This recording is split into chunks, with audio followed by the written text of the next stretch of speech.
ভারত পাক রণ পরিস্থিতি শুরু হতেই উত্তর চব্বিশ পরগনা জেলার বসিরহাটের গজাডাঙ্গা সীমান্তে কড়া নিরাপত্তা। আর এমন পরিস্থিতিতে সেনাদের ভরসায় সাহস পাচ্ছেন ওই সীমান্ত এলাকার বাসিন্দারা। ভারত পাকিস্তানের মিসাইল প্রয়োগ পাল্টা প্রয়োগের ঘটনা পশ্চিম দিকে ঘটতে থাকলেও বাংলাদেশের দিককে কোনোভাবে খাটো করে দেখছে না ভারত সরকার। সেজন্য বসিরহাটের গজাডাঙ্গা সীমান্তে কড়া নিরাপত্তা ব্যবস্থা রাখা হয়েছে। এমন অবস্থাকে বাড়তি নিরাপত্তামূলক ব্যবস্থা হিসেবে ধরা হয়ে থাকছে। আর বসিরহাট মহকুমার গুরুত্বপূর্ণ সীমান্ত গজাডাঙ্গায় দারুণভাবে নজরদারি চলছে উচ্চ ক্ষমতা সম্পন্ন সিসি ক্যামেরার মাধ্যমে। পাশাপাশি ভারত বাংলাদেশ সীমান্তে সুন্দরবনের জনসীমান্ত সহ বিভিন্ন এলাকায় কড়া প্রহরা চলছে প্রশাসনের নির্দেশে। এদিকে পাকিস্তান চরম বেকায়দায় পড়ার ক্ষেত্রে ভারতীয় সেনাদের একের পর এক সাফল্যে গর্বিত ভারত বাংলাদেশ সীমান্তের ভারতীয় বাসিন্দারা। যদিও এখানকার সীমান্ত পাকিস্তান সংলগ্ন নয়, তবুও পূর্বাঞ্চলীয় সীমান্তকে উগ্রপন্থীদের অনুপ্রবেশ ও তাদের অ্যাটাক ঠেকানো অত্যন্ত গুরুত্বপূর্ণ বলে মনে করছে প্রশাসন ও নিরাপত্তা বাহিনী। এছাড়াও উগ্রপন্থীদের অনুপ্রবেশ রুখতে সীমান্তরক্ষী বাহিনীর কড়া নজর রয়েছে।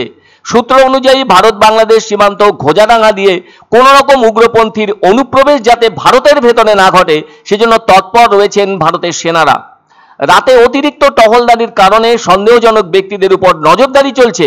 রণকীর্তনে সারা দেশ উত্তেজিত থাকলেও দেশের প্রতিটি সীমানায় যখন গ্রামের মানুষজন বলছেন ভারতীয় সেনারা আছেন বলেই আমরা নিরাপদে ঘুমোতে পারছি, তাহলে বোঝাই যায় জনমানুষে কতটা দৃঢ় অবস্থা আর বিশ্বাস বিরাজমান সেনাদের প্রতি। এই বিশ্বাসই ভারতের সামগ্রিক প্রতিরক্ষা মনোবলকে আরো দৃঢ় করবে বলে মনে করছেন অনেকে। একটা কথা অত্যন্ত গুরুত্বপূর্ণ, সেটা হলো শুধু সীমান্ত নয়, গোটা দেশই হয়ে ওঠে একযোগে প্রতিরোধ গড়ে তোলার মঞ্চ। বসিরহাটের গজাডাঙ্গা সীমান্তে সেনা ও সাধারণ মানুষের যে সহাবস্থান ও পারস্পরিক অবস্থার চিত্র ফুটে উঠেছে সেটা নিঃসন্দেহে দেশপ্রেম ও সাহসিকতার এক উজ্জ্বল উদাহরণ। তবে ভারতীয়দের প্রত্যেকের মনে আছে 22 এপ্রিলে পহেলগাঁওয়ের ঘটনার কথা। কেননা ওই দিনের মর্মান্তিক ঘটনায় ভারত জবাব হিসেবে পাকিস্তানকে দিচ্ছে।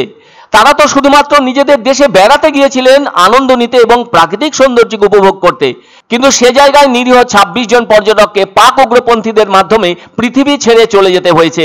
এমন ঘটনায় ভারত সরকারকে নড়ে চড়ে বসতে সাহায্য করলো। আর ওই সময় পাক উগ্রপন্থীদের সংগঠন ওই ঘটনার দায়ও স্বীকার করে নেওয়ার কথা জানিয়েও দিয়েছিল। এরপর ভারত ওই ঘটনার জবাব দিতে সিন্ধু জল চুক্তি স্থগিত রাখলো। নিশ্চয়ই মনে আছে 2019 সালে পুলওয়ামায় আধা সামরিক বাহিনীর সদস্যদের উপর পাক উগ্রপন্থীরা চরম খারাপ ঘটনা ঘটিয়ে দিয়েছিল। ভারতও সেদিন তার কড়া জবাব দিয়েছিল। আর ওই ঘটনার 6 বছরের মাথায় 22 এপ্রিল ঘটল মর্মান্তিক ঘটনা। আর তার জবাব দিতেই ভারত সিন্ধু জল চুক্তি বন্ধ করার সিদ্ধান্ত কার্যকর করেছে। এরপর 7ই মে রাতে পাকিস্তানের ভেতরে থাকা উগ্রপন্থীদের একাধিক ঘাঁটি উড়িয়ে দিয়েছে ভারতীয় সেনারা। আর আজও ভারত তার জবাব দিয়ে চলেছে। অভিযান চলছে অপারেশন সিন্দুরের। প্রতিবেশী রাষ্ট্র নেপালও পাকিস্তানকে তাদের আকাশসীমা ব্যবহার করতে যেমন দিচ্ছে না, তেমনি তাদের স্থলপথকেও ব্যবহার করতে দেবে না। কঠোর সিদ্ধান্ত নেপাল সরকারের।